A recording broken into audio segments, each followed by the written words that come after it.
Greetings, everyone. Welcome, welcome, welcome. I am so glad you're here. Thanks for tuning in. Tonight, we'll continue reading Negro Culture in West Africa by George Washington Ellis. After discovering that much of what he had read in books and geographies and biographies was wrong, he felt it necessary to write a book to accurately and adequately describe these Vai people in West Africa. They had kings and kingdoms. They were civilized before Europe was civilized. They believed in having a well armed military that trained in the devil's bush. They had training programs and rituals for their boys and their girls. Children were free and safe in their community because they ran around naked until they were 10 years old.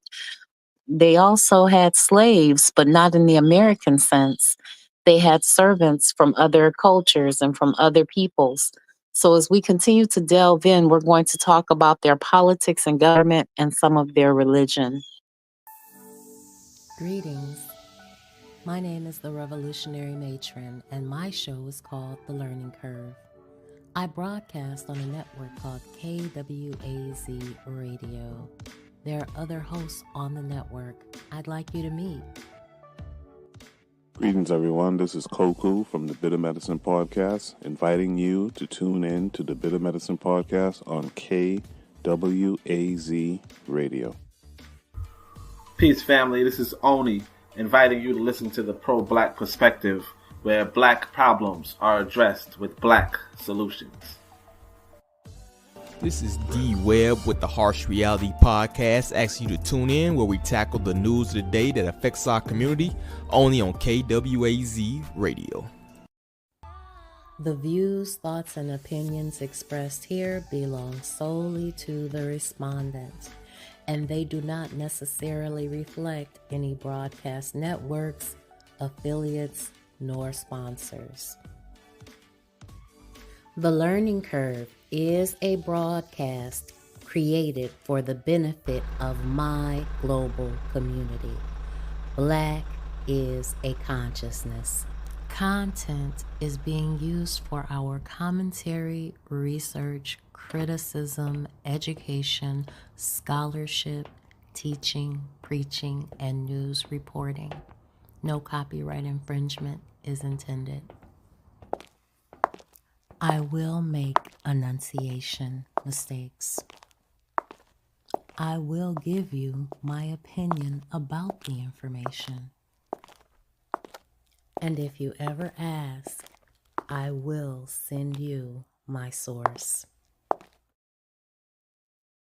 Chapter 5: Politics and Government of the Vai.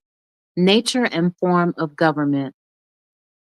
In nature and form, the government of the Vai is monarchical, so they have a monarchy. The Vai country is situated in the British colony of Sierra Leone and the Republic of Liberia, but principally in the latter, Liberia. The whole is divided into petty kingdoms: Garwula, Tumbe, Tewa, Kone, Sowolo, Jaryelor, the last two of which are known as Galenas and are in the colony of Sierra Leone. The general laws are made by the kings of different sections of the Vai territory in joint session, and by them communicated to their respective peoples. So the kings come together, they make the laws, and then they communicate those laws to the people. The Vai near Cape Mount elected a king April 25th, 1904. A few days later, I visited the scene in a trip across the Vai country. A Vai man by the name of Ganda was made king. For this kingship, for more than a century, there have been two rival families, the Bessie and the Sandfish houses.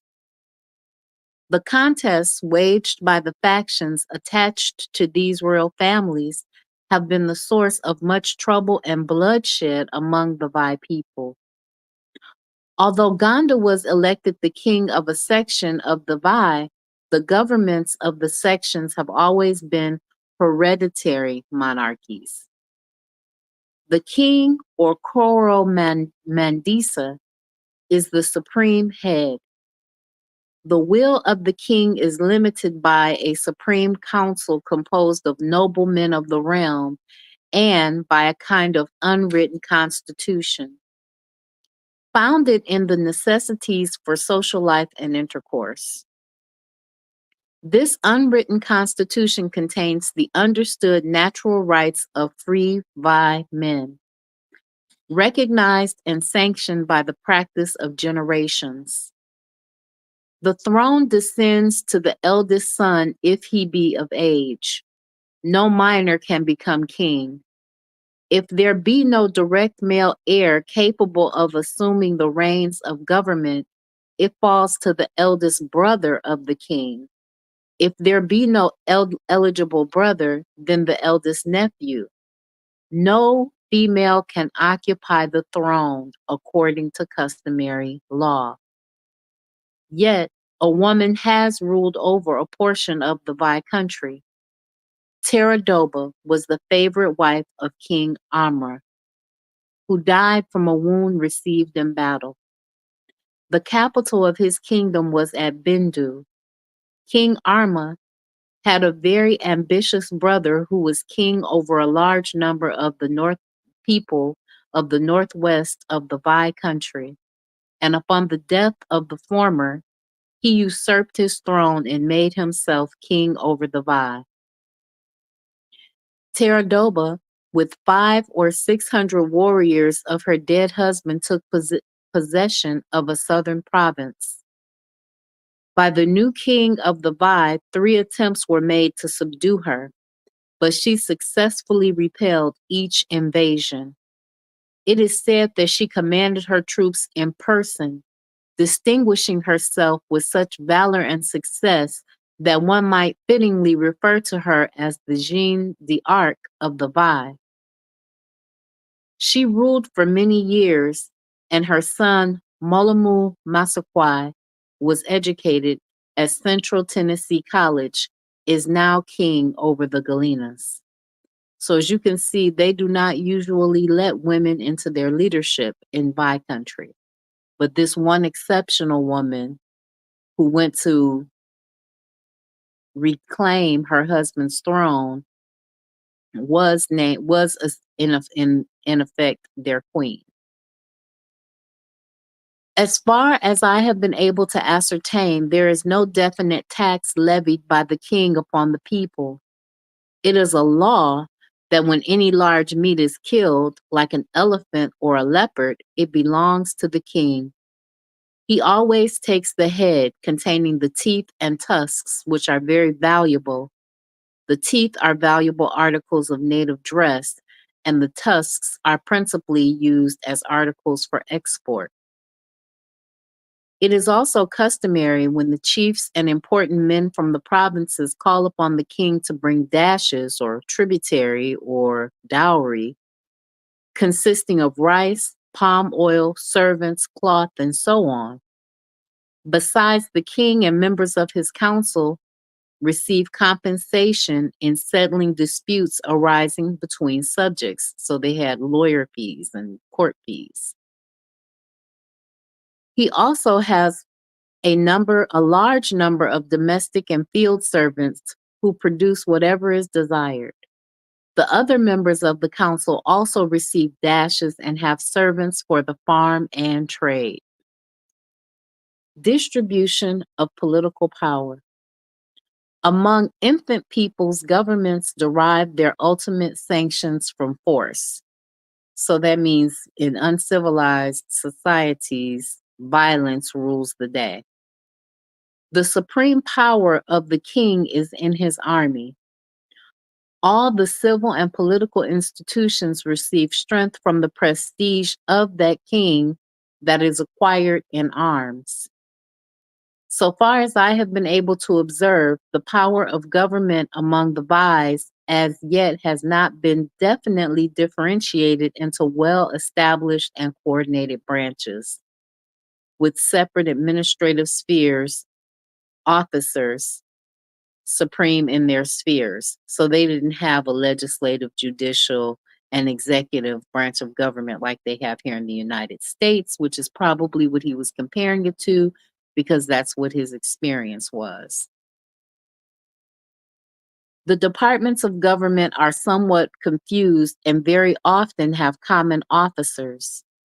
The king has his trusted generals, and the chiefs of provinces and towns usually command their men in war. The same chiefs are also the principal officers in the legislative, judicial, and executive government of the towns and half towns and make up the Supreme Council of the state. The officer next in rank to the king is the prime minister, called the Bore B Din. The Vai word for chief of a town's man is mandis. In the government of the kingdom, all matters, whether military or civil, affecting the tribe or disputes arising between subjects of different provinces, are decided by the king, prime minister, and the chiefs of the provinces who make up the council to the king. All matters affecting a province or town are decided by the chief of the province, with the chiefs of the towns as his council, and in case of a town, by the chief thereof and the elders of the town as council. So they had many boards making the decisions for these people. In half towns, the sub-chiefs have jurisdiction over matters therein and may call other sub-chiefs to sit in the cases with them. The chief of a province also may sit with him chiefs of other provinces.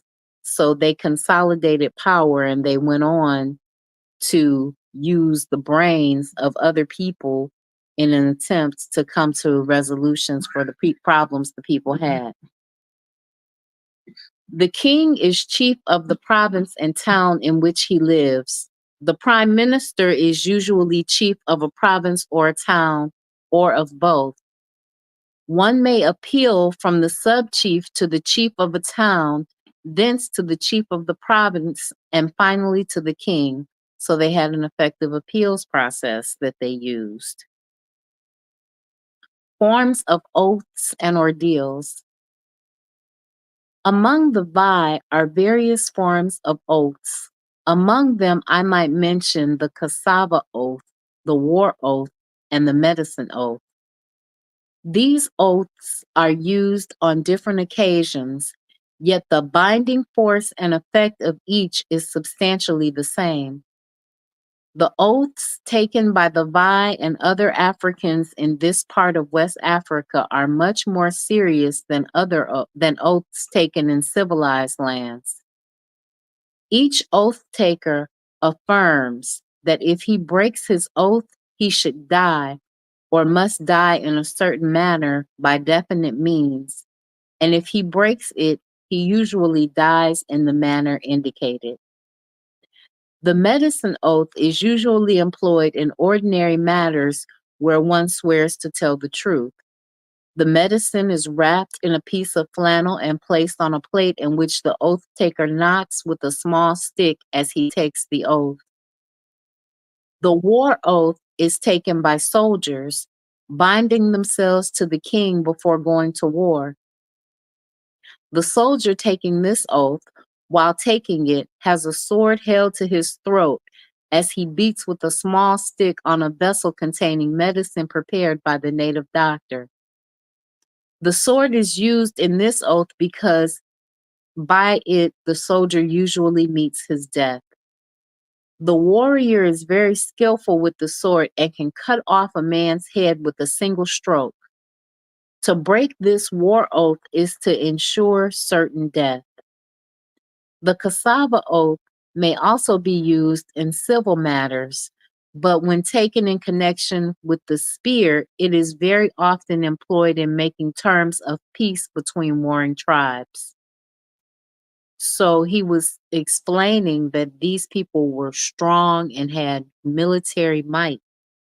and that they were handy with the sword and spear. In August 1904, a convocation of native kings was called at Monrovia, Liberia, to settle the intertribal war of the interior. There were in attendance about 18 kings with 12 or 1,500 attendants. At the conclusion of the conference, the kings took the cassava oath. When this oath is about to be administered, a gun is fired within the hearing of all. This means that if the oath be broken, the next gunshot heard afterwards by the perjurer is to sound his death. The gun is washed out with water, which is preserved in a large bowl. In this black water are dissolved salt, powder, and ashes, and into this concoction are placed small pieces of cassava. Nearby are bottles of gin, and when a spear is struck into the ground with the point upwards, everything is ready for the taking of the oath. Every native man is supposed to use these articles, some of them at least, salt, powder, and cassava. The taking of these necessaries signifies that if the oath breaker has any of them in his stomach or eats any of them after, they will help kill him. The ashes are used to scour out the stomach and are supposed to assist the other articles in punishing the perjurer. Some disinterested person hands some of the medicine in a spoon from the bowl to the oath taker after he has taken a piece of cassava in his mouth from the spear. As he eats the cassava, the person or persons with whom he has had difficulty states the elements of the oath he must take. The person being sworn accompanies his eating cassava with frequent draughts of gin as he repeats the oath and concludes with the hope that if he breaks his oath, his country will grow up in bush and that the medicine will kill him. In order to aid the action and to increase the effect of the medicine, the stomach is given a thorough cleaning out the day before the oath is to be taken. So they take this very seriously with preparations. So much importance is attached to the oaths of kings Pampora, and Tasavadua that I will venture to give them as recorded in my stenographic report of the proceedings of the conference. The following is the oath of Tavadua: that if he brings war upon Pomorpora, the medicine must kill him. That if there is any breaking of the oaths and he refuses to call Pomopora to the government, the medicine must kill him.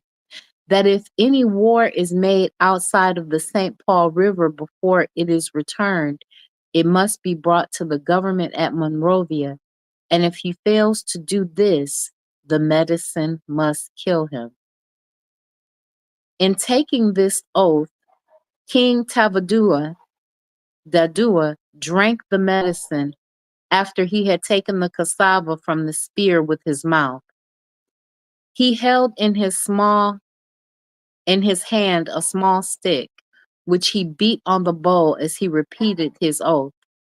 The same was done by Pomopora, whose oath was as follows: that he had heard of war, but if he had sent war to Georgie, the medicine must kill him.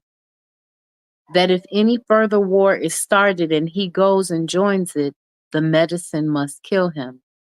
That if he hears any war news and fails to report it to the government, the medicine must kill him. At this point, Tavadadua had the following incorporated into Pomopora's oath: if Pomopora hears of any war from the Kokwesi or Bele country against Tavadadua, he must report the same to the government, and if he does not do so, the medicine must kill him. After the above oaths were taken, they both joined in this oath that if they go into any war or hire anybody to fight the other or any of his people, the medicine must kill him.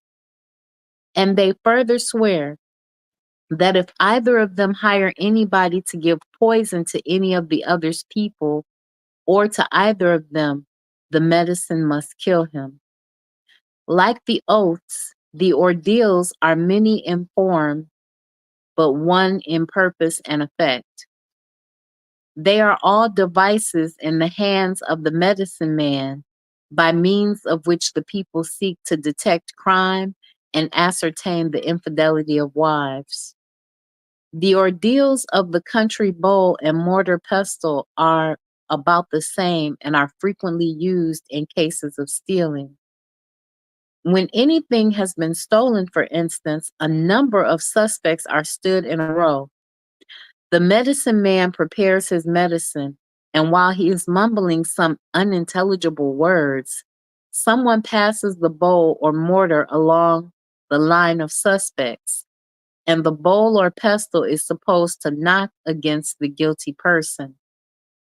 The person toward whom is directed the greatest suspicion is generally the person knocked by the bowl or mortar. Everything depends on the medicine man, who is governed generally by public sentiment, but is not proof against influence and bribes. So the medicine man can be bribed. There is an ordeal of hot iron used both in cases of stealing and of the infidelity of a wife, as well as to prove innocence in general. A person charged with a crime must be willing to undergo the iron test or be considered guilty. When he stands the test, the medicine man washes out the mouth of the accused with his medicine and then inserts a red hot iron.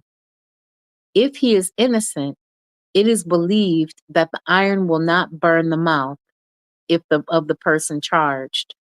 It is the common belief that a few, if any, guilty persons stand the test, so that the most of the persons who stand it are innocent.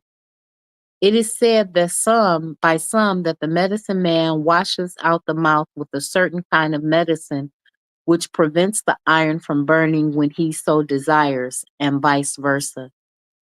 Many innocent people who are unable to satisfy the medicine man get burned and are condemned, and this is thought that some guilty people may escape by buying favor from the medicine man.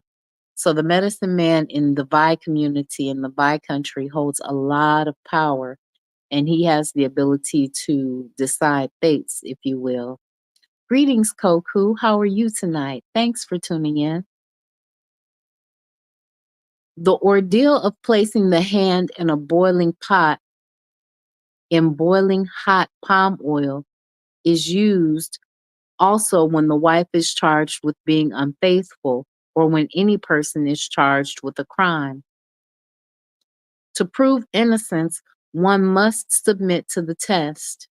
It is believed that the hand is protected by certain medicine with which it is washed in the case of hot palm oil, as the mouth is in the case of the hot iron. And this ceremony too takes place under the same conditions and influences.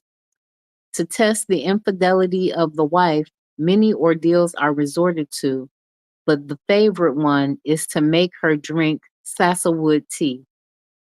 This ordeal is also used to prove innocence. In either case, the person is supposed to drink about a quart of sassawood tea, which is rank poison. If the sassawood is immediately thrown up, the person is innocent. If not, he is guilty and must suffer according to his offense. It is thought that the medicine man makes this tea weak or strong as to suit his plan to acquit or condemn. That is, that the sassawood tea made a certain strength will be thrown up, and if not so made it will be retained. In all the ordeals, the medicine man takes good pains to get his fee in advance. I remember another ordeal employed by a Vai doctor to prove the guilt of a man who was said to have stolen a watch in Monrovia sometime before August of 1904. A European had just arrived in town. He went to his apartments, took off his coat, vest, and laid them on the bed. In his vest, he had a very valuable gold watch, which was almost immediately stolen therefrom by one of the several native men employed about the house. In the town was a Vai medicine man who claimed he could find out the thief. He took charge of the case and had all the men of the house brought before him. He prepared his medicine, took 3 sheets of paper, wrote in his book, and while asking questions, had each suspect draw the papers from the book 3 times. He said that on the 3rd drawing, if the person were guilty, the paper would turn red. I was informed that the test was tried twice and that each time the same man was convicted. There were some who doubted the correctness of the test, and the Vai doctor tried another with the same result. He took a small, rough stone and placed it 3 times under the lid of the eye of each person suspected. He said that the 3rd time the stone would pass under the eyelid of the guilty party and could be felt beneath the skin of the head. I was informed by many who saw the ordeal that the stone dropped each time from the eye of all but one man, the one already convicted by the test of the papers turning red, and that the 3rd time it was put under the eyelid of this man, it actually went up into his head. They said that one could see the upraised skin on his head made by the stone, and that the man suffered great agony, and that to save his life, the doctor had to remove the stone. This medicine man was a very clever man, for I know he secured by his ordeals the faith and confidence of some rather intelligent men. I had this doctor call on me, but he soon discovered my object, and I could not get him to perform anything before me or to call me again. So the medicine man was very powerful in their community because he could decide guilt and innocence. And if he was susceptible to bribes, then he could make who he wanted to be guilty or innocent. Crimes and the administration of justice. The administration of justice among the Vai is very simple. The cases arising from time to time are divided into 2 classes, criminal and civil. In each town and half town, there is a court of which the chief or sub-chief is judge. From what I have been able to learn, crimes have almost the same statuses as civil cases. That is to say, the state does not recognize offenses as crimes against the state or society except in the cases of capital offenses. The injured family may or may not invoke the power of the government. It may compromise, it may compromise, comprise a crime with the offending family or person as in a civil case. But once the government is appealed to, its judgments are executed with strictness according to native law. Murder, treason, and witchcraft are punishable by death. Crimes such as rape, abduction, seduction, adultery, arson, and theft are punished by fines, imprisonment, or flogging. The tendency and the more common practice is to compel offenders to pay costs and a certain amount of them in goods to injured parties, as in civil cases. In criminal matters, appeals may be taken up as in civil matters. The practice is general among the Vai in criminal cases to appeal to someone or more of the ordeals and to abide by the result. The authority of the state is invoked only when some satisfactory settlement cannot be made privately. So they had their own legal system that they abided by in an attempt to resolve and seek justice amongst themselves. When a criminal or civil case reaches the court, the procedure is the same. In either case, the law among the Vai, as among most peoples, is expensive. A person desiring to enter a suit calls upon the chief of a town and presents him with a dash called cold water, a much appreciated article in tropical Africa. This dash may consist of rum, gin, tobacco, and so on. After the dash, the chief hears the statement of the case. When it is finished, he sends his messenger with his cane or whip and summons his assistant and the elders of the town. He summons the defendants and the medicine man to administer the oaths to the witnesses in the case. After the taking of the oaths, the testimony begins.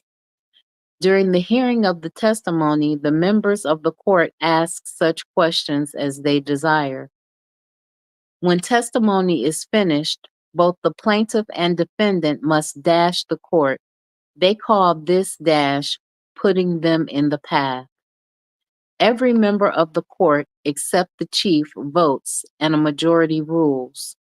When the case is a tie, each side must pay half the cost.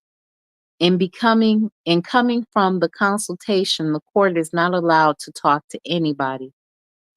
Before the members of the court can sit down after they have returned, they must have another dash of cloth, gin, tobacco, and so on. In delivering the judgment, the assistant chief speaks for the chief. Before the assistant talks, they must be dashed again so the palaver, as they say, can be talked easy. If the plaintiff wins the case and the judgment is that the defendant shall pay all costs, pay the amount adjudged to be due to the plaintiff, and in addition, give him one gown to put the said plaintiff in the path, it is believed that the plaintiff would have difficulty in finding the path home unless he should be given his gown. So they had a interesting and very detailed legal system and system of justice. The medicine man was one route, but the chiefs was another route, and the people, based on their situation, would appeal to either the chiefs or they would go to the medicine man. And each one had its own payment. Chapter 6: Religious Life and Practice of the Vai. The idea and conception of God. The religious life and practice of the Vai consist of two elements, the pagan and the Mohammedan. The former is their own. With all its defects, superstitions, and mysteries, it is still the means by which they have sought to find and serve their God.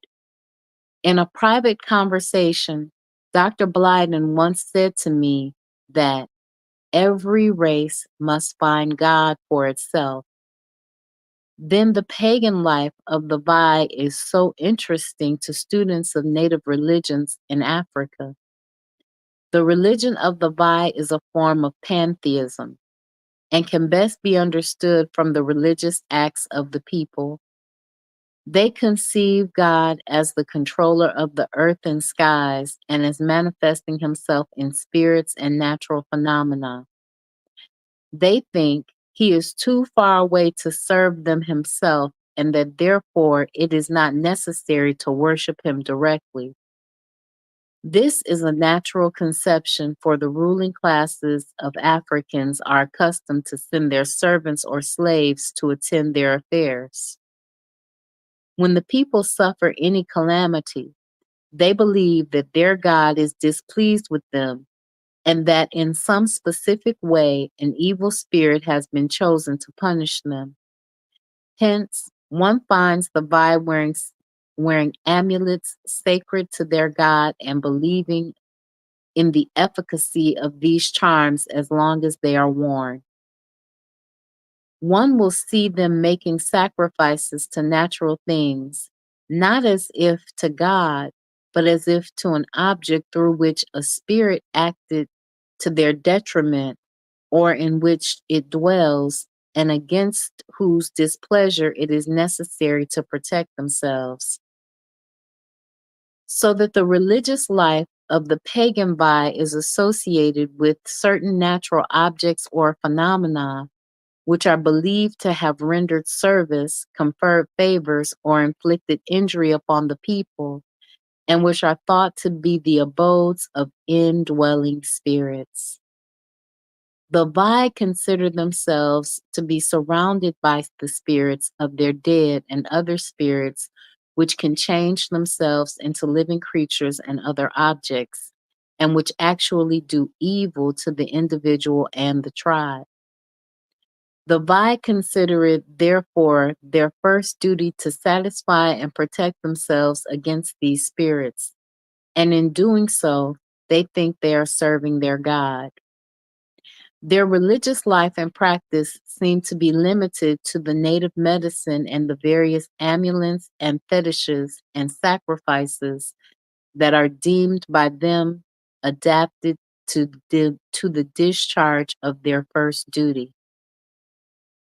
But behind and apart from all amulets, fetishes, and sacrifices, the Vais recognize a higher power, and they call it Karma, God. So far as I have been able to observe, the pagan Vais have not as yet risen to the conception of worshiping Karma apart from any natural object or phenomena.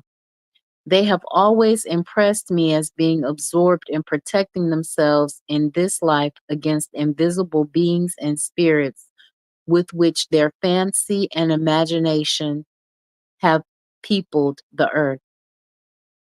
So, Karma is the Vai God. We have seen how the Vai honor their dead in a social function. They dance. We now come to the consideration of the custom of the Vais associating their dead with religious ceremonies and sacrifices. On account of the belief in spirits and their association with living creatures, material objects, and natural phenomena, sacrifices are made to be different things in different sections of Vai country. For sacrifices to the dead are not local but general. In all the Vai towns, once or twice every year after the dead have been buried, the remaining relatives visit the grave and carry with them rice, rum, palm butter, and so forth, which are placed near the grave. Then they go through a kind of ceremony in which they chant Vai songs in honor of the dead. They believe that where the dead are, it is necessary for them to have food to eat. They think that the dead also need clothes or something to wear, and so they carry to the graves white cloth. All these articles are left at the grave, and it is thought that the spirit of the deceased will come for them. In thus providing for the dead, they have the idea that if they do not so provide, the spirits will be displeased and punish them for neglect. So that was probably the medicine man telling them that, getting extra rum and food and clothes. The object, therefore, of making sacrifices to the dead is to keep in the favor of the imaginary spirits thereof, and thus prosper in life.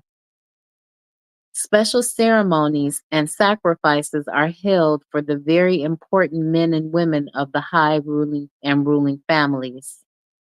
In these cases, as in the others, native food and cloth are sacrificed at the grave of the departed, but the ceremonies are much longer and far more impressive because they are participated in by the people generally and sometimes extend beyond the limits of towns and provinces. Thus, we are brought to the consideration of another class of religious sacrifices, a class which may be called local because they grow out of the environment of a particular locality. For example, in localities where the palm tree flourishes, sacrifices of a religious nature are made to palm trees. When there is a scarcity of palm nuts before the next palm nut season, the chief of the locality where the scarcity exists selects a certain palm tree, and on an appointed day, the people are called to the palm grove and sacrifices are made to the tree selected. The sacrifices are accompanied by a ceremony with singing and drum beating. Certain medicine is placed on this tree, and no one may gather palm nuts from it without suffering severe penalties. This tree is regarded with the greatest esteem. The reason for this sacrifice to this palm tree is that the Vais believe that someone of the palm trees, through its indwelling spirit, controls the rest. They think the spirit of the tree being displeased prevented the other palm trees from bearing palm nuts, so they endeavor to secure its goodwill by sacrifices. The palm tree selected is the one which gives the impression that it contains the dominant spirit. Along the rivers where alligators are plentiful and do violence to the people, sacrifices of chicken, rum, and so on are made to them. All along the shores of Lake Peso, the alligators at one time were very destructive to human life, and the town of Sugary is now noted for having alligators that are kept as pets and witches that are believed to be possessors of evil spirits. We have mentioned the alligator in this connection with witchcraft in the past.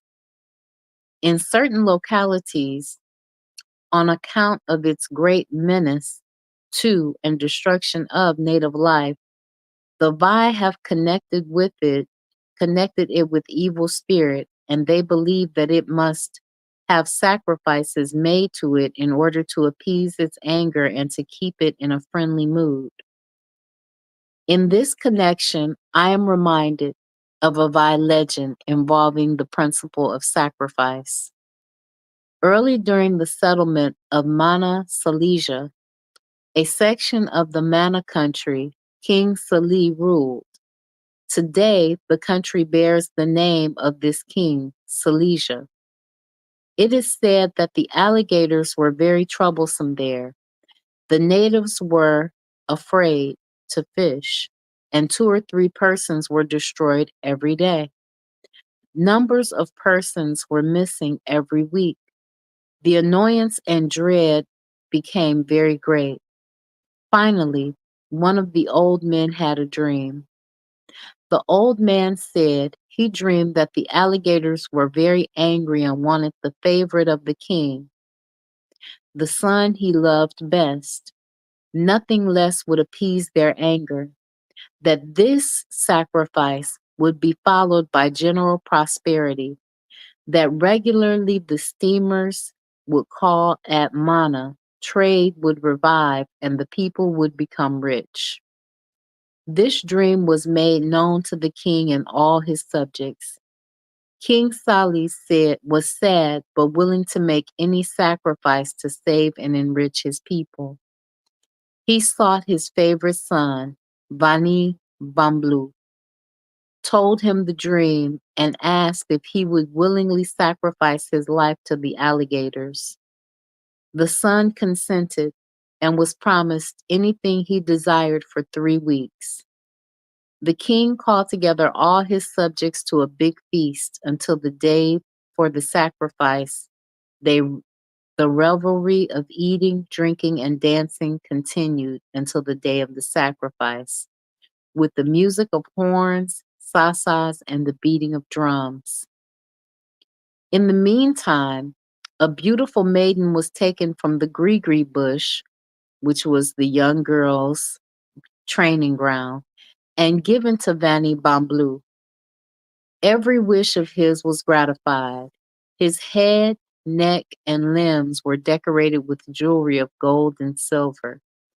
His fingers were adorned with rings. Shoes were placed upon his feet. He was donned in the most beautiful clothes and was carried about in a hammock. He was attended by numerous servants who honored him and were ready to satisfy his every wish. The day for the sacrifice arrived. Vani Bamblu was bathed, clad in the finest clothes, dressed with the rarest jewels, and after midday was placed in a canoe, carried to the center of the river and with heavy weights sunk to the bottom thereof. At that moment, a loud report resembling the roar of a cannon was heard sounding from below. It was so terrific that many persons on shore were frightened. The sound was interpreted to mean that the anger of the alligators was appeased and they were to enjoy general prosperity. The people had great rejoicing. From that day, the people of Sali were no more troubled nor destroyed by the alligators. Frequently, steamers called Amana became a large commercial port. The belief is common that if any of the descendants of King Sali or residents of Mana Silesia are capitalized and are attacked by an alligator, they only have to mention the name Vani Bamblu, and the alligator will do them no harm. Very recently, another old man had a dream. To him, Vani Bamblu appeared, saying that Vani Bamblu, had become too old and that he must send someone else in his place if they would enjoy better prosperity and become very rich. This dream is being widely circulated in Vai country, but no active step is known to have been taken to make another sacrifice to relieve Vani Bamblu. To all the descendants of King Salih and his country, this legend is told, and it is believed by them to be a fact. Now we are to glance at a class of religious sacrifices that are both general and local. General in the sense that no locality is exempt from the operation of the clauses which give rise to the sacrifices, and local in that they are usually limited to a definite area at one time. I refer to the sacrifices to the spirits which control natural phenomena such as lightning, droughts, thunder, and so on. When a drought destroys the crops, the Vai conclude that some spirit is displeased. The most mysterious place near the fields is thought to be the habitat of this angered spirit. The people are called together to go to this place, and there they make the usual native sacrifice in the customary manner. He talks about the native sacrifice a lot, but he doesn't specify if he's talking about a dash where it's clothes, wine, and agricultural crops, resources, or if it's something else, because there was one sacrifice where they chopped off someone's hand earlier in the book. So he's not clear about that. When lightning strikes a house or a tree near a town, the object struck is thought to contain the displeased spirit, and a sacrifice is offered to it. I recall an illustration of this belief in the Vai town of Manjama. I arrived at this town on the afternoon of May 1st, 1904, about 4 p.m. I told the carriers to get some wood to make a fire with which to cook dinner. They got the wood, but the chief of the town took the wood from them and had it carried outside the town. He declared that the wood could not be burned in his town. Upon inquiry, I found a door frame that had been made of it for a house and that the lightning had struck it. The chief showed me the house, which was with its shattered door frame. He told of the sacrifice to the spirit dwelling in the wood and pointed out his medicine fastened thereon, which he had placed there to cause God to keep the lightning out of his town. When I was about to take a canoe to Cape Mount to go to the extreme end of the lake known as Peso Lake, I had places pointed out to me where many persons had lost their lives when the lake was rough. Nearly all the rivers have places where persons have often capsized and drowned.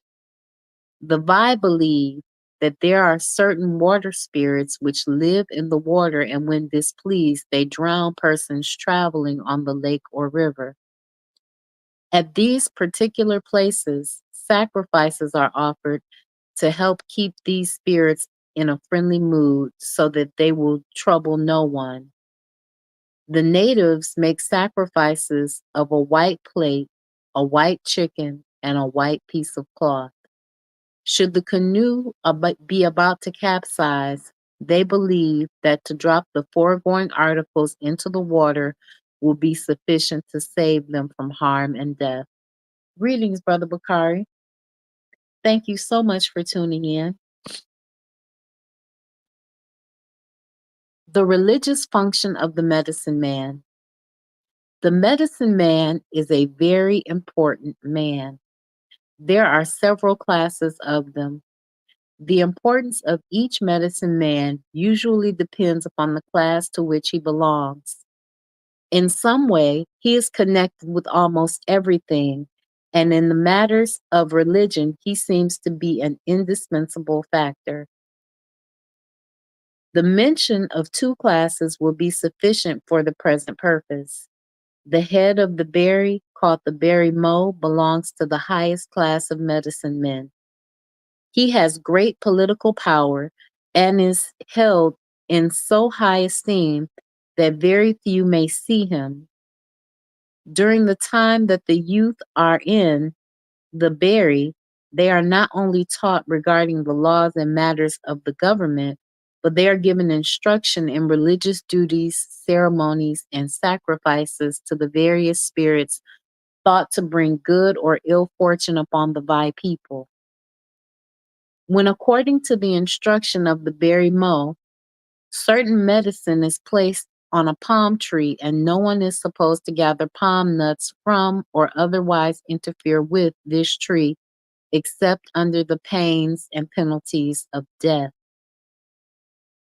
The violation of the religious laws is a very serious matter, and the berry mo visits upon the violator certain death. These medicine men meet their counsel and decide the punishment and manner of its affliction. They are never known by the people. Generally, someone in the family is instructed to execute the judgment. I am reliably informed by high Vai authority that death is generally inflicted by poisoning. It is said that a member of the family is commissioned to execute the sentence of the berry mo men in order to keep the tribe together and prevent dissensions. Husbands kill their wives, sisters, their brothers, wives, their husbands. Any person, a near relative, is liable to be selected for this work. No one can refuse to refuse this death. To refuse is death. And thus, The sight of the medicine of the berry mole is quite sufficient to secure the religious respect for which it is intended. In contrast to this berry mole, who is intensely serious, is the common medicine man. His religious services may be obtained for his fee. If one is sick, for his fee he will, through his medicine, invoke the good offices of the invisible spirits. The belief is common that he can cure sickness in this way.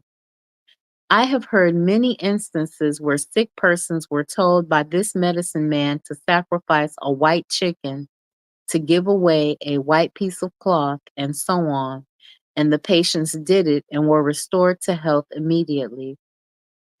The farmer who plants his farm, which is open and exposed to any thief who may desire to steal from it, consults the medicine man, pays his fee, and gets medicine which, when placed upon a tree or bush nearby and seen by the thief, will cause him to drop the objects of his theft.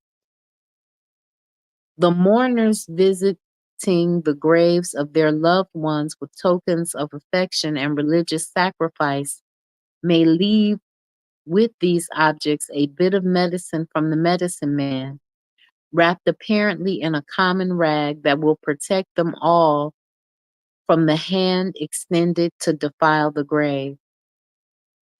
This medicine man represents himself as being in communion with and controlling the ruling spirits. His medicine is good for all the ills common to the native life.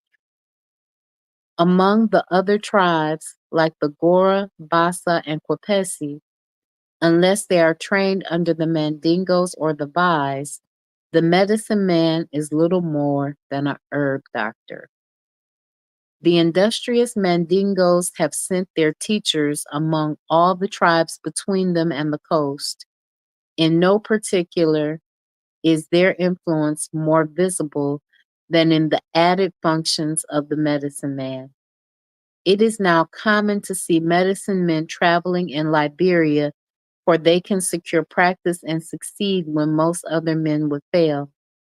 Often the practice of medicine is combined the function of a priest, and in their religious work among the people, the great and all-important doctrine is sacrifice. And this is the key to the pagan religious life of the Vai.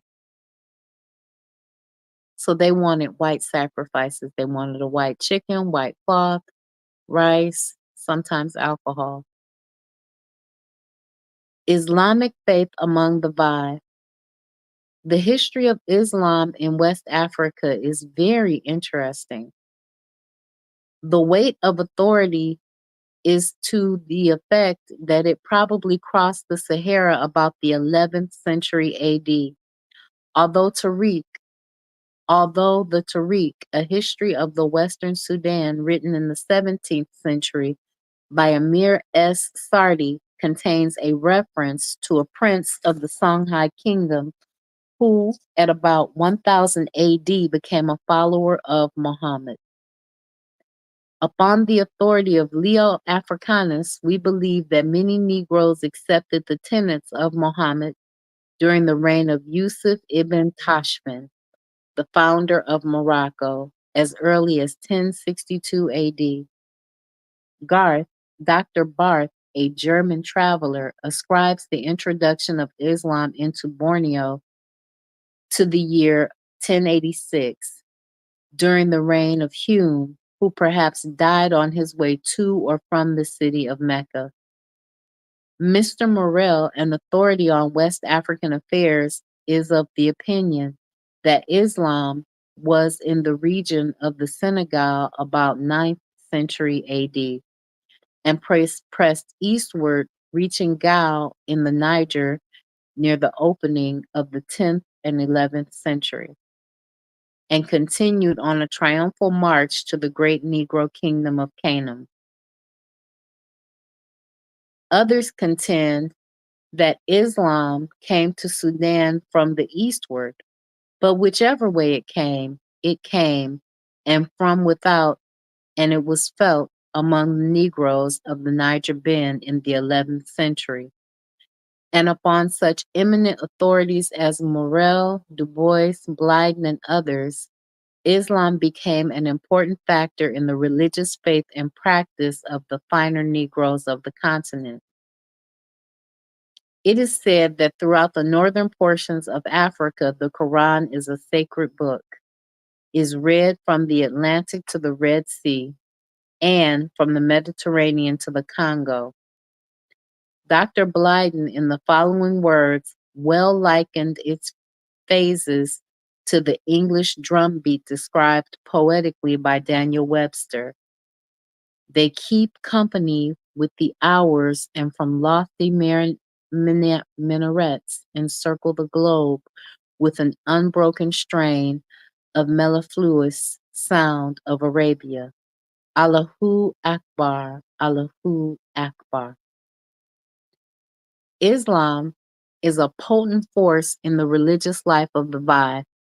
Whether the Vai accepted this faith before or since they came to the coast is impossible to say. Reverend S.W. Coley said 50 years ago that not more than 1/4 of them were Mohammedans. This number is much larger now. A Christian missionary at Cape Mount estimates that 95% of the Vai are Muslims. In most of the towns and in some of the half towns, the Mohammedans have schools and mosques, and they are generally regarded as being somewhat superior to their pagan brothers. In the schools, the boys are taught Arabic, and some of them become quite proficient in it. Instruction is given in this language in order that the Quran and other works in Arab may be read. In the mosques, the adherents of Islam may be seen praying 5 times a day. But wherever they are, they pray just before sunrise, at noon, in the afternoon, in the evening, and just at night. It is said that when praying, Muhammad turned his face to the west. Greetings, Blanca J. Thanks for tuning in. So as you can see, what all people do in an attempt to change the culture is they establish schools and they integrate themselves into the institutions that are already existing in the native peoples. So that's another way that you would be able to change a culture, is to create schools and to have rituals. Because, as he said, from the quarter crowds will enter the religion of Islam and will be among the most faithful of its adherents. Admirably, the prophecy has been fulfilled, but the Vai, in praying, turned their faces to the east towards Kaaba, a sacred shrine in Mecca, believed to be a special gift of God and the favorite praying place of Ishmael and Abraham. Some of the Vai Muslims are very devoted to their faith, which seems to possess their whole hearts. For 30 days, they hold the annual fast of Ramadan, at the close of which they celebrate with the festival of Biram. For hours, I have listened to them gathered in a group and with one person as the leader chanting from memory the sacred lines of the Quran. There has been a great deal of discussion as to the character and effects of Islamism. One writer describes it in these words: Islamism itself is in itself stationary and was framed thus to remain, sterile like its God, lifeless like its first principle in all that constitutes life. For life is love, participation, and progress, and of these Quranic deity has none. It justly repudiates all change, all development. To borrow the forcible words of Lord Houghton, the written book is there the dead man's hands, stiff, motionless. Whatever savors of vitality is by that alone convicted of heresy and defection. So they thought Islam was a dead language and was a dead work of authorship. Doubtless, the writer of this passage had in mind the effect of Islamism in Arabia, and it will hardly be disputed that there is some truth in what he says so far as the effect of Mohammedanism upon mankind in general is concerned. But when we come to the Negro in Africa, the description is in violent contradiction to fact. The Islamism is an important factor in improving the morals of the Negro and civilizing him, as most ably proved by such forceful writers as Thompson, Taylor, Reclus, Morel, Bosworth Smith, and Dr. Blyden. Speaking of the influence of the Arabian faith upon its entrance into the Sudan, Mr. Morel gives us this important testimony of Joseph Thompson. Under the fostering impulse and care of the new religion, these backward regions commenced an upward progress. Mr. Thompson's testimony cannot be brushed aside without reason, for in about 1884 he visited the portion of Negro land now known as northern Nigeria, and he has been described by so voluminous a writer as noble as a scientific observer, a humanist, the noblest of African explorers since Livingstone. So Mr. Bosworth Smith is a remarkable Englishman in that he pored over the pages of the Quran and over the works of African travelers and savants until he was not only able to appreciate the spirit of Islam, but to enter into it in a manner which, as Dr. Blyden says, but for the antecedent labors of Lane, Springer, Deutsch, and Will, would be astounding in a Western scholar and Englishman. So it was amazing that he was able to fully immerse himself in this culture. Mr. Smith, while lecturing in 1874 at the Royal Institute of Great Britain, weighed and described the effect of the Muslim faith on the Negro with much of the accuracy of one who had spent some time in observation and study on the ground. He says, Christian travelers, with every wish to think otherwise, have remarked that the Negro who accepts Mohammedanism acquires at once a sense of the dignity of human nature, not commonly found even among those who have been brought to accept Christianity. So these white people felt that the Quran and Islam and Mohammedanism was more effective at brainwashing the Negro than Christianity. Yet, just as Mr. Smith tried to be and was discussing the Negro, the above passage shows that in some respects he still had the prejudice against which he so gallantly fought. He began the name of the Black race with the small n, and in so many other present day writers, he was unable to see, as Dr. Blyden pointed out long ago, that the word Negro is entitled to the same distinction as the words Hindu, Indian, and other race names, and that it is the height of inconsistency to write Congo, Vai, Bassa, Mandingo, and Ashanti with capital letters and Negro with a small letter. For when did the parts become greater than the whole? The Geographie Universelle of M. Elise Reclus is a classic in African literature.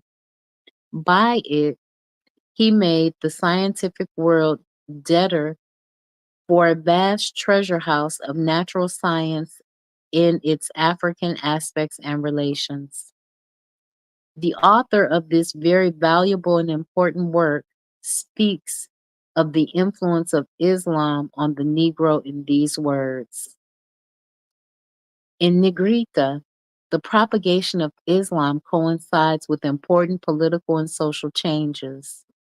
Large states were founded in regions hitherto a prey to 100 hostile savage tribes. Manners softened. Solidarity sprang up between communities formerly engaged in ceaseless wars. Mohammedanism enjoys more material cohesion than in Asia. Their common belief tends everywhere to diffuse the social ideas, habits, usages, and speech of the Arab. At Mecca, the most zealous pilgrims, those subject to most frequent fits of religious frenzy, are the Negroes of Wadai and Borneo, and the inhabitants of northwest Abyssinia. Notwithstanding the difficulties of the journey, thousands of Turks undertook the pilgrimage every year. In West Africa, the propagators of Islam are Negroes. And that is after, of course, they were colonized and forced into Islam. There is no question but that Imrecluse is an able scholar. He was 20 years preparing what is now regarded as the most complete geography of the world, and it is extremely unlikely that a man, after that almost extensive traveling, one endowed with the qualifications to render such eminent services to the world of science, would attribute to Islam a false effect on the Negro, contrary to conventional opinion, and describe it with such force and minuteness, unless his opinion has been determined by the most convincing facts. The rejection of his statement requires either the disclosure of his ignorance or the impeachment of his character. As yet, neither has been done. Dr. Blyden, the eminent Negro scholar, wrote in Fraser's magazine in 1875, Mohammedanism in Africa counts in its ranks the most energetic and enterprising tribes. It claims as adherents the only people who have any form of social polity or bond of social organization. It has built and occupies the largest cities in the heart of the continent. Its laws regulate the most powerful kingdom, the Futa, the Masina, the Hausa, the Borneo, the Wadai, the Hor, Kordofan, Sanar, etc. 30 years afterwards, describing the sway of the Quran in Africa, this distinguished writer said, "If there is a railway from West Africa to the Red Sea, and you wished to avail yourself of it to journey to Egypt during the fast, you might accomplish the journey perhaps in 7 days. You would during those 7 days pass through a region where you would find every man, woman, and child in good health observing the fast. On the entire route, which is 4,000 miles, you would notice that the fires were out in the daytime. 60 millions of people fasting at the same time. I believe that more than one half of these are Negroes." More than 30 years ago, Dr. Blyden was not only a scholar, but had enjoyed exceptional advantages for observation and comparison in the United States, the West Indies, South America, Egypt, Syria, West and Central Africa. As director of the Department of Mohammedan Education at Sierra Leone, he has had the most favorable opportunities for ascertaining the influence of Islam on Negro Muslims.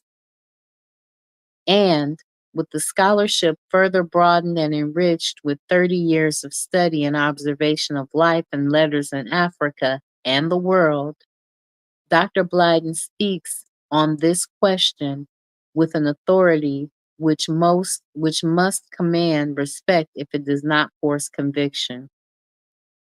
M. Du Bois, the author of the Timbuktu the Mysterious, who while traveling in the Sudan secured some very valuable manuscripts, used these words respecting the Negroes in this portion of Africa.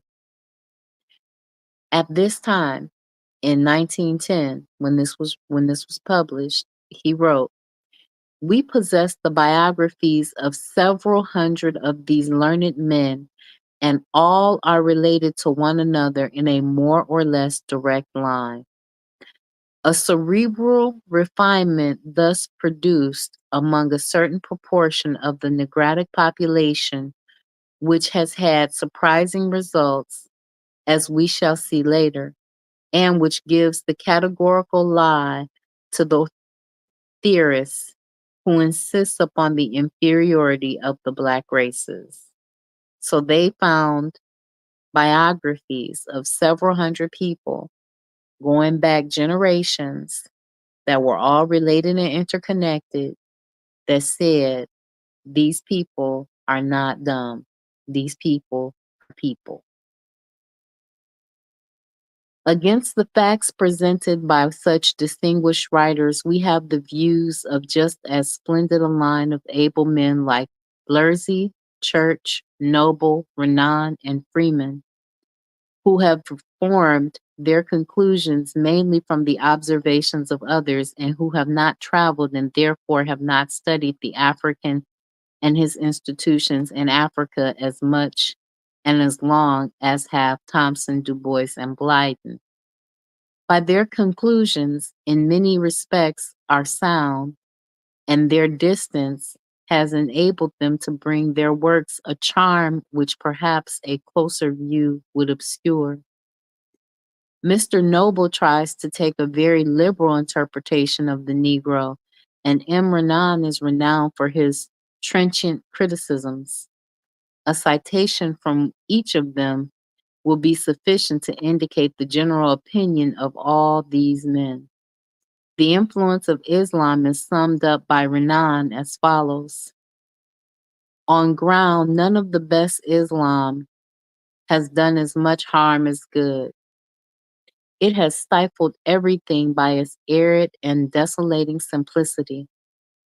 The essential condition of a diffused civilization is the destruction of Islam, the product of an inferior and meager combination of human elements.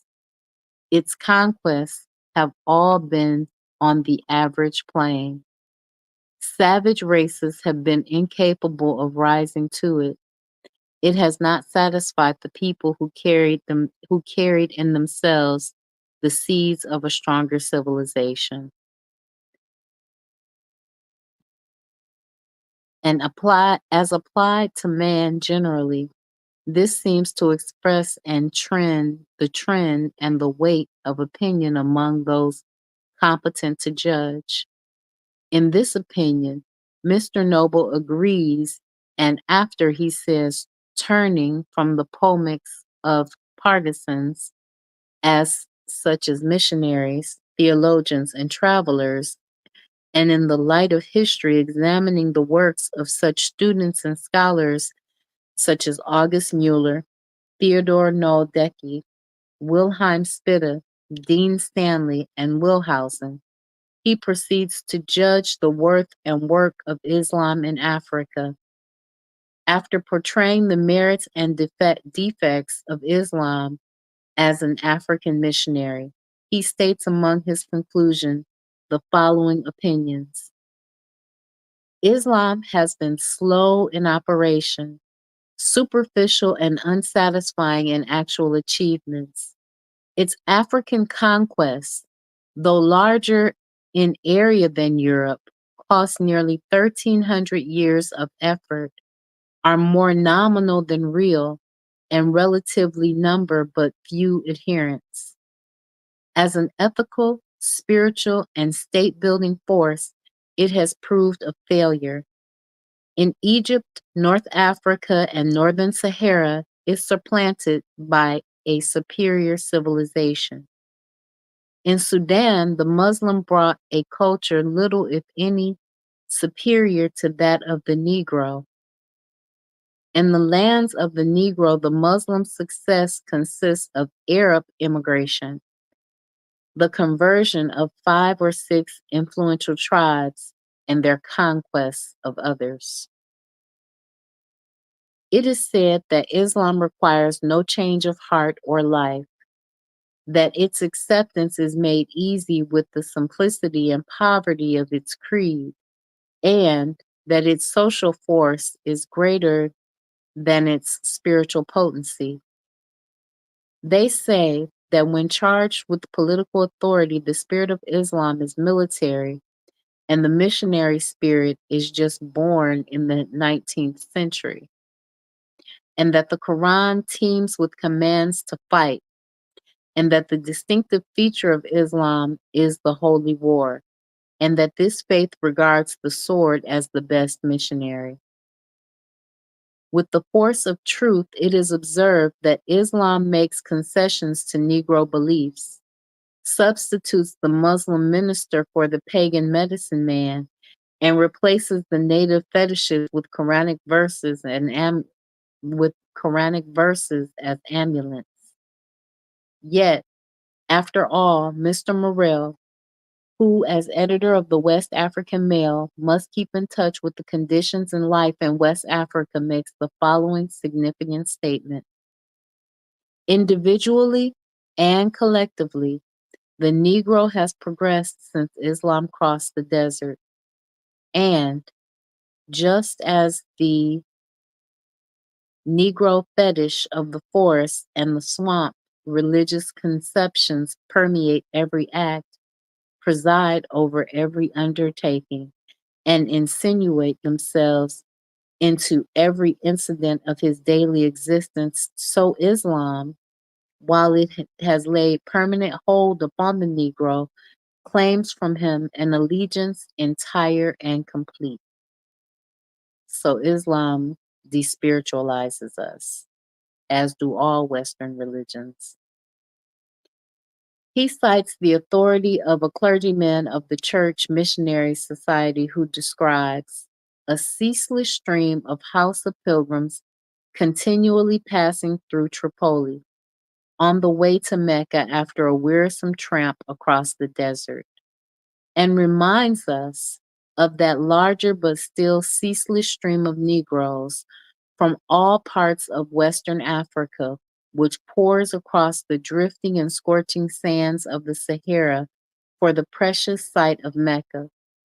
It matters but little if the Fula, Mandingo, Yola, Wolof, Egypto-Sudanese followers, and Zanzibari Mohammedans have records as warriors, or that Islam is discredited from Khartoum to Wadala by Felkin and Wilson, with the Hausas by Barth and the Futa Highlander and Mandingos by Lentz, and the Bambara and Wolof by Brune Renard. The evidences and authorities are increasing that among the Negroes of Western Africa, Islam, with all its faults, and it has many, is an important factor where it has taken root. It does not do what Christianity would do if it were embraced and established to the same extent, but the Mohammedan Negro is a great improvement on the pure pagan.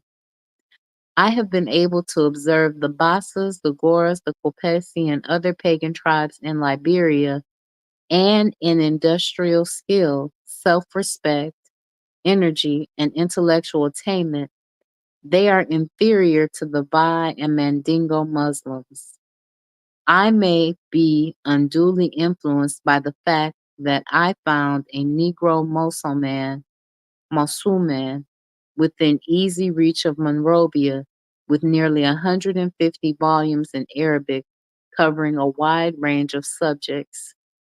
50 of these volumes were by Negro authors who wrote concerning law, theology, music, science, grammar, rhetoric, and medicine. I venture to give the list as I have obtained it. And he goes on to say that they have these different books written in Arabic.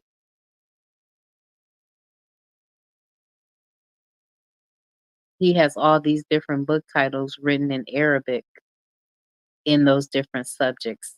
And he says, it is very improbable that Negroes would master Arabic, a foreign language, with such proficiency as to enable them to write books in this alien tongue, and books on such varied subjects without themselves being impressed not only by the language, but by the literature thereof.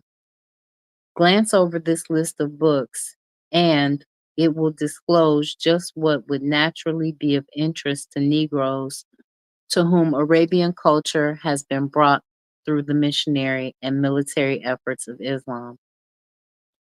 There are 7 books on law, 5 on science and medicine, 7 on grammar and rhetoric, 14 on music, and 17 on theology.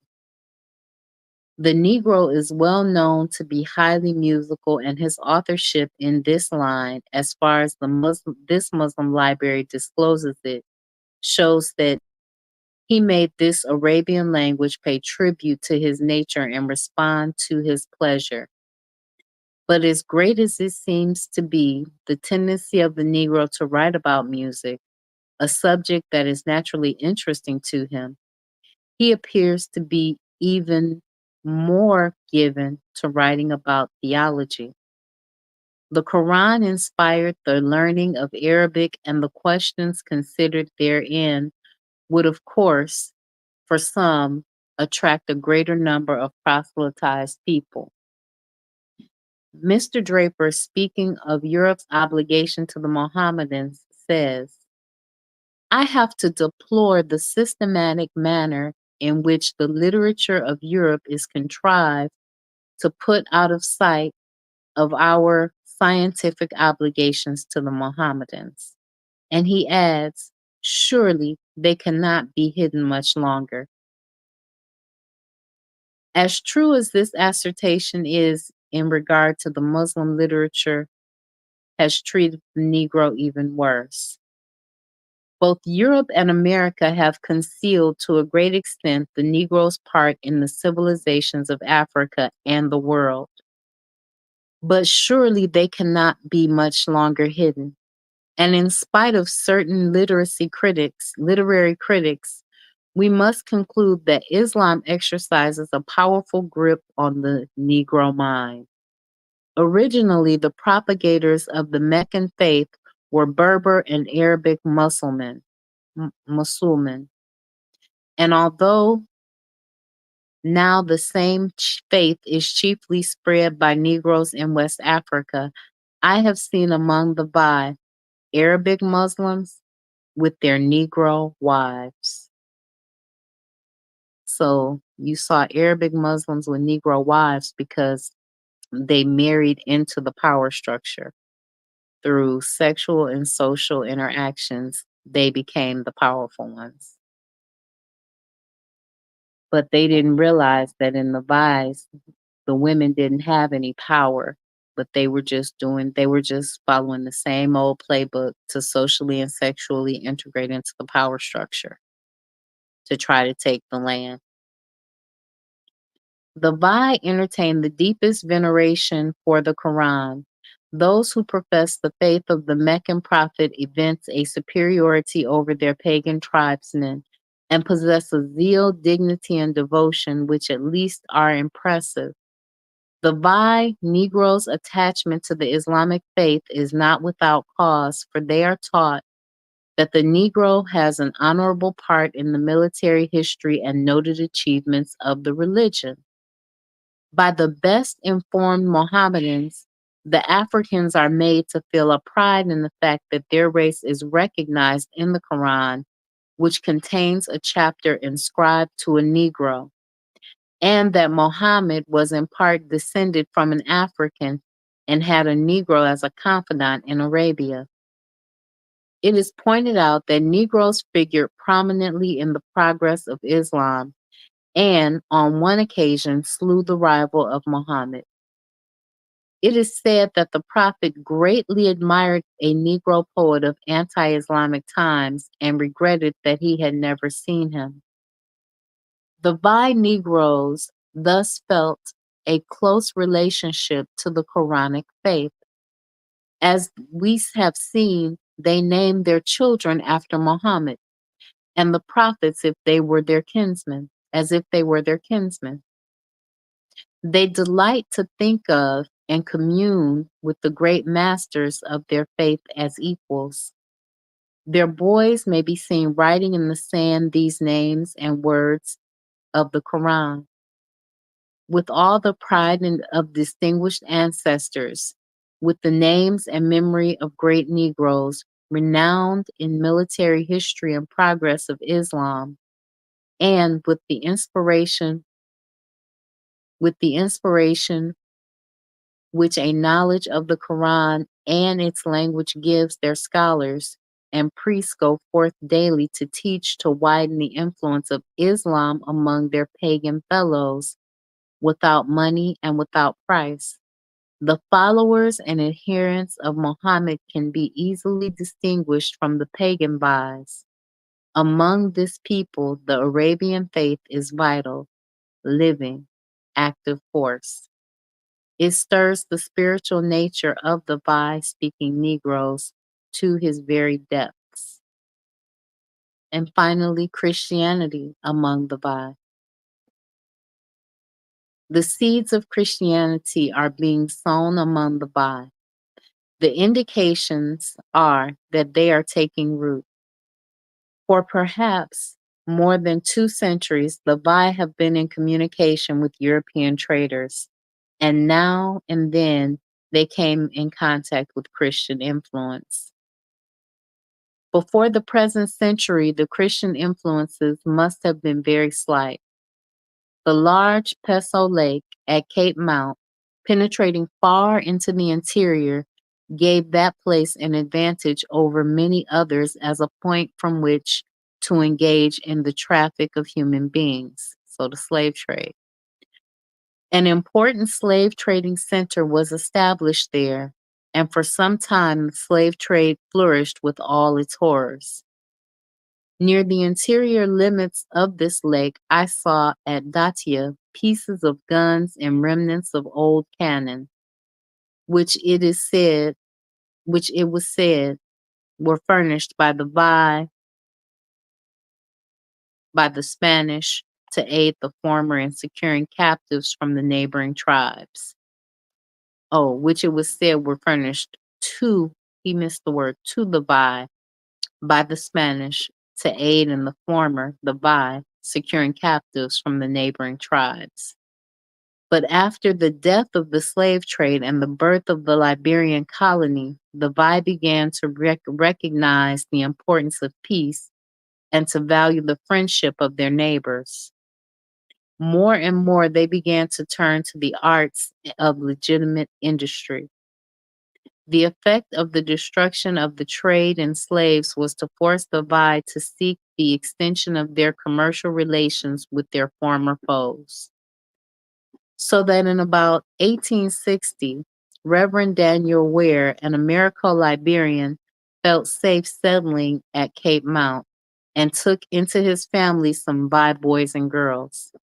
To them he gave instruction in written and spoken English, but unfortunately for the children, the Reverend Ware was not long at Cape Mount before he was called to a charge on the St. Paul River near the capital of Liberia. In 1877, under Bishop C.C. Pinnock, the first organized effort was made to Christianize the Vais, and the St. John Mission was established at Cape Mount by the authority under the supervision of the Protestant Episcopal Church in the United States. Mamalou Massaquoi, a Vai prince, formerly at Galenas, and now at Monrovia, Liberia, speaking of the condition of the Vais at the founding of the St. John Mission, said, "In 1877, there were not 5 men in the Vai territory who spoke decent English. Today, hundreds of young men and women express themselves well in that language. In that year, there was not a single man who could read the Romans' characters. Today, nearly all business letters, petitions, and other diplomatic documents from Vai kings and merchants are written by Vai boys and girls in civilized language. In 1877, there was not a single Christian among us. Today, we have hundreds in the fold of Christ." Besides, the St. John Mission has sent out many Vai boys and girls who are now in the civilized settlements of Liberia. I saw a goodly number in various towns in the Vai country. Many Vai boys from this mission are now filling clerkships and other positions along the West Coast, and others yet have made and are now making splendid records in the institutions for higher learning in the United States and Europe. I have had the pleasure of visiting this mission under the supervision of the Right Reverend Bishop S.D. Ferguson, and I know that it has rendered efficient and valuable services to the Vai people and the Republic of Liberia. These services have been so marked and so valuable that they elicited words of commendation from President Arthur Barclay in his inaugural address. The enrollment of St. John Mission for 1904, as reported by the Right Reverend Bishop, was 90 native Vai children and 10 Liberians. Therefore, the chief work of the school is among the natives where it is most needed. The continued progress of this mission and the establishment of Christian schools in the heart and interior of the Vai country will be interesting to persons who feel a lively concern in the question raised by those who have so powerfully pleaded the cause for Islam for the Negro. So he's saying that it's going to be interesting to see which particular religion, whether Christianity or Islam, is going to be most beneficial to the Negro, because these white people were praising Islam as a civilizing force for the Negro. It is very deeply regretted that the present consideration of this very interesting question should carry us outside the scope of our thesis. Nevertheless, we cannot resist the temptation to say that for centuries the Vai have been sitting at the feet of the Mandingian and Arabic scholars who are laden with Quranic wisdom and who possess some of the principles and classic lore of Oriental civilization. So it's familiar to them. The language of the Quran has opened to the Vai another world of life and letters superior to their own. In many towns, for generations, Vai scholars have drilled into Vai children the knowledge and culture of the Quran. Social sympathy, personal and racial pride have all been invoked to attach the Vai to the Prophet of Mecca. Throughout the tribe, the standard of Islam has been unfurled. While the sway of the Quran has done something for the Vai, still they are the prey of the evils of the polygamic marriage and the African labor system. Among them, except where modified by Liberian influence, the baneful institution of domestic slavery still stalks unchallenged, with all its withering and blighting features. And while the fetishes have changed their form, the Vai Mohammedan still wears them and still believes in their protecting grace. Judging from the results of the St. John Mission at Cape Mount, which has only been operating a little over a quarter of a century, the indications are that the Vais are capable in every way of grasping the principles of Christianity and absorbing the facts and culture of modern civilization. It seems only a question of time when the church shall have prepared the Vai with teachers and preachers of their own tribe. The people are eager to learn and send their children to school, and if ever they are enabled to educate them in their own towns according to modern methods and along modern lines, the high order of Vai capacity ought to achieve for the Vai speaking people a credible place in Christian civilization. Any one of the great modern languages will open to this people a wealth of life and learning, the dominant note of which is individual and social development.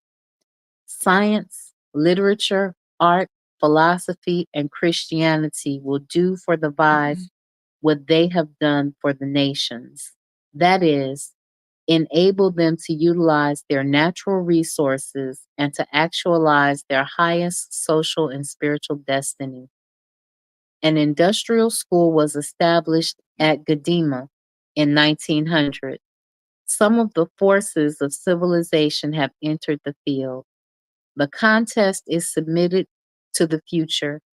The great difficulty will be to provide Christianity and modern civilization with Vai roots in the Vai country. But once this is done, the crescent must wane before the cross. So he was pulling for Christianity to be the dominant religion among the Vai. Let's see, Christianity in Liberia. He was pulling for Christianity, and Christianity, according to Wikipedia, is the dominant religion in Liberia at this point in time. And the Vai people from 1901 to 1910, they were among the people that were being civilized with this new religion. They were Mohammedans before and pagan people. So as you can see, they have a lot of different attributes. These people were well organized, although they practiced slavery. They had a good economy, but the Europeans were encroaching upon their economy, making the small little different instruments that they made, selling them to them. And then they would make instruments and uh, small trinkets, and then they would sell those to the interior. But they wouldn't let the European traders into the interior. They had ceremonies that were musical and theatrical in nature. So these people were complex people. We'll be talking about their moral sense before and after marriage when we come back on Tuesday. And then we'll start reading some of their proverbs and some of their folklore because we have a few folklore stories. So hopefully you've enjoyed this. Hopefully you learned something about the Vai people. I appreciate Brother Bakari, Koku, and Blanca J for tuning in. I know that the forecast is listening. I know that Oni from the Pro Black Perspective is listening. I know that Sister Raw and the elders are listening. I am still waiting on Kobe Cambone's book.